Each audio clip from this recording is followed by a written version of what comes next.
ശ്രീ മുരുകൻ എന്നത് ഒരു ദേവൻ മാത്രമല്ല, സിദ്ധന്മാർക്ക് അവരുടെ ഗുരു കൂടിയാണ്. ഈ പ്രപഞ്ചത്തിലേക്ക് സിദ്ധയോഗ കലയെ അതീവ രഹസ്യങ്ങൾ കൊണ്ടുവന്നത് ശ്രീ മുരുകനാണെന്നാണ് സിദ്ധന്മാരുടെ അവകാശം. മുരുകനിലൂടെയാണ് അതീവ രഹസ്യമായിട്ടുള്ള സിദ്ധയോഗകല യുഗങ്ങളായി ശിഷ്യരിലൂടെ കൈമാറ്റം ചെയ്യപ്പെട്ടുകൊണ്ടിരിക്കുന്നത്. പുരാണങ്ങളിൽ കാണുന്ന ശ്രീ മുരുകൻ്റെ ഓരോ ചിഹ്നത്തിനും ആഴത്തിലുള്ള ആത്മീയമായ അർത്ഥങ്ങളുണ്ട്. കോഴി ആണ് പതാകയിൽ കാണുന്നത്, അത് പ്രാണശക്തിയുടെ ഉണർവിനെ. മയിലാണ് വാഹനം, അത് മനസ്സിനെ ആണ് റെപ്രസെൻ്റ് ചെയ്യുന്നത്. വേലാണ് അടുത്ത ചിഹ്നം, അത് ദിവ്യജ്ഞാനത്തിൻ്റെ പ്രകാശമായിട്ടാണ് റെപ്രസെൻ്റ് ചെയ്യുന്നത്. ഷൺമുഖം, ആറുമുഖം എന്നൊക്കെ പറയുന്നത് ബോധത്തിൻ്റെ പൂർണ്ണ അവസ്ഥയാണ്. എല്ലാ വശങ്ങളിലേക്കും ഒരേപോലെ കാഴ്ചയുണ്ടാവുന്ന ആ ഒരു അവസ്ഥയെ സൂചിപ്പിക്കാനാണ് ആറുമുഖം എന്നുള്ള ആ ഒരു നെയിം റെപ്രസെൻ്റ് ചെയ്യുന്നത്.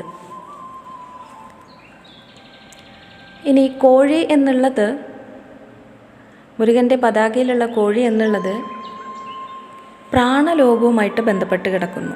പക്ഷികൾ എല്ലാം തന്നെ പ്രാണലോകവുമായിട്ട് ബന്ധപ്പെട്ടിട്ടുള്ളതാണ്. കോഴി അതിൻ്റെ ബയോളജിക്കൽ ക്ലോക്ക് കറക്റ്റാണ് എങ്കിൽ അതിരാവിലെ സൂര്യൻ ഉദിച്ചാലും ഇല്ലെങ്കിലും കൃത്യസമയത്ത് തന്നെ പുലരിയെ അറിയിച്ചിരിക്കും. അതിൻ്റെ ബയോളജിക്കൽ ക്ലോക്കിൽ എന്തെങ്കിലും തകരാറുണ്ടെങ്കിൽ മാത്രമാണ് അതിന് മാറ്റം നമ്മളുടെ ഉള്ളിലുള്ള പ്രാണലോകവും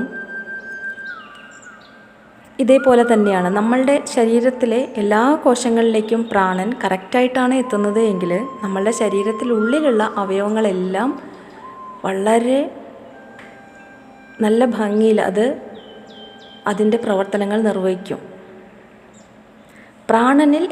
പ്രാണശക്തിയിൽ എന്തെങ്കിലും കുറവുകൾ വരുമ്പോഴാണ് ആന്തരിക അവയവങ്ങൾക്ക് തകരാറുകൾ സംഭവിക്കുന്നത്.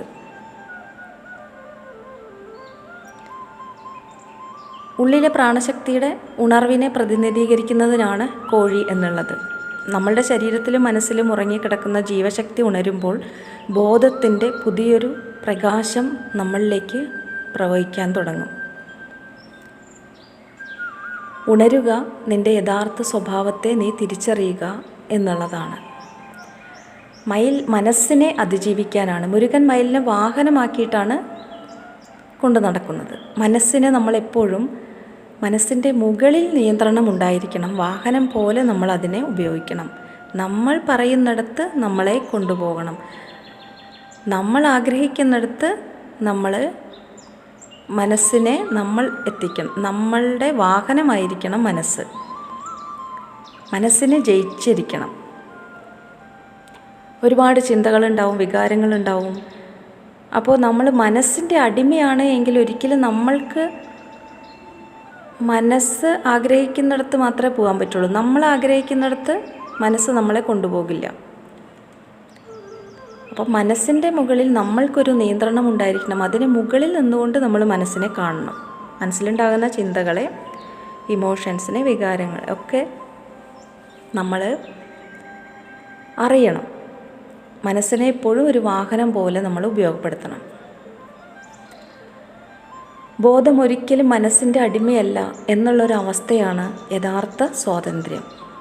നമ്മൾ മനസ്സിന് അടിമയാണെങ്കിൽ നമ്മൾക്ക് സ്വാതന്ത്ര്യം ഇല്ല. ഇനി വേൽ എന്നുള്ളത് മുരുകൻ്റെ ഏറ്റവും പ്രധാനപ്പെട്ട ഒരു ചിഹ്നമാണ് വേൽ. വേലൊരു ആയുധമല്ല, അത് ആത്മജ്ഞാനത്തിൻ്റെ പ്രതീകമാണ്. അജ്ഞാനത്തെയും മായയെയും ഭ്രമങ്ങളെയും ഒക്കെ തുളച്ചു കയറുന്ന ദിവ്യബോധത്തിൻ്റെ പ്രകാശം തന്നെയാണത്. ഫോക്കസ്, എല്ലാം ഒരേ ബിന്ദുവിൽ കേന്ദ്രീകരിക്കുക എന്നുള്ളതാണ്. നമ്മളുടെ ഫോക്കസ് ഒരേ ബിന്ദുവിലാകുമ്പോൾ മനസ്സ് ശൂന്യമാവുകയും നമ്മളുടെ ഭയങ്ങളും അഹങ്കാരവും ഈഗോയും എല്ലാം ഭേദിച്ചുകൊണ്ട് സത്യത്തിൻ്റെ ആ ഒരു പ്രകാശത്തിലേക്ക് നമ്മൾ പ്രവേശിക്കും. ആത്മജ്ഞാനം നമ്മളിലേക്ക് പ്രവഹിക്കാൻ തുടങ്ങും. വേൽ എന്നത് ഏകാഗ്രമായ അവബോധം ആണ് റെപ്രസെൻ്റ് ചെയ്യുന്നത്. സത്യം നേരിട്ട് കാണാനുള്ള കഴിവ്. ആറുമുഖം എന്നുള്ള പേര് ബോധത്തിൻ്റെ പൂർണ്ണ വികാസമാണ്. എല്ലാ വശങ്ങളെയും എല്ലാ ദിക്കുകളെയും ഒരേപോലെ നമുക്ക് അറിയാൻ കഴിയുന്നു, കാണാൻ കഴിയുന്നു, വ്യക്തമായി അറിയുന്നു എന്നുള്ള ബോധത്തിൻ്റെ പൂർണ്ണ അവസ്ഥയാണ്.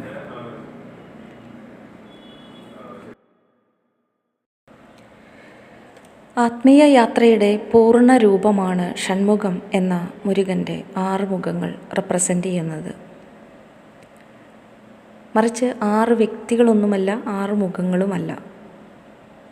എല്ലാ ദിശകളിലേക്കും ഒരേ സമയം കാഴ്ചയുണ്ടാകുന്ന ആ ഒരു അവബോധം, കാലത്തെയും സ്ഥലത്തെയും അതിജീവിച്ച ആ ഒരു ജാഗ്രത എന്നതാണ് ഇതുകൊണ്ട് അർത്ഥമാക്കുന്നത്. മനസ്സിനെ ഏകീകൃത ബോധത്തിലേക്കുള്ള പരിണാമമാണ് വ്യക്തി എന്ന ബോധം അലിഞ്ഞു പോവുകയും ശുദ്ധമായ സാക്ഷിബോധം മാത്രം അവശേഷിക്കുകയും ചെയ്യുമ്പോഴുണ്ടാകുന്നത്. അങ്ങനെ നോക്കുമ്പോൾ മുരുകൻ്റെ ആത്മീയ യാത്ര വളരെ വ്യക്തമാണ്. പ്രാണശക്തിയിലൂടെ ഉണർവും മനസ്സിനെ അതിജീവിക്കലും, മനസ്സിനെ വാഹനമാക്കിക്കൊണ്ട് ജ്ഞാനത്തിൻ്റെ പ്രകാശം ഫോക്കസ് ചെയ്തുകൊണ്ട് എല്ലാം ഒരേ ബിന്ദുവിൽ ബോധത്തിലേക്ക് എത്തിച്ച് നമ്മൾ പൂർണ്ണമായ അവബോധത്തിൽ എത്തിച്ചേരുക എന്നുള്ള ഒരു അവസ്ഥയാണ് മുരുകൻ എന്നുള്ള ആ ദേവനിലൂടെ റെപ്രസെൻ്റ് ചെയ്യുന്നത്. ഓരോ മനുഷ്യൻ്റെയും ഉള്ളിൽ ഉറങ്ങിക്കിടക്കുന്ന പരിപൂർണ ബോധത്തിൻ്റെ ഒരു അവസ്ഥയെ മുരുകനിലൂടെ വ്യക്തമായിട്ട് നമുക്ക് മനസ്സിലാക്കാം.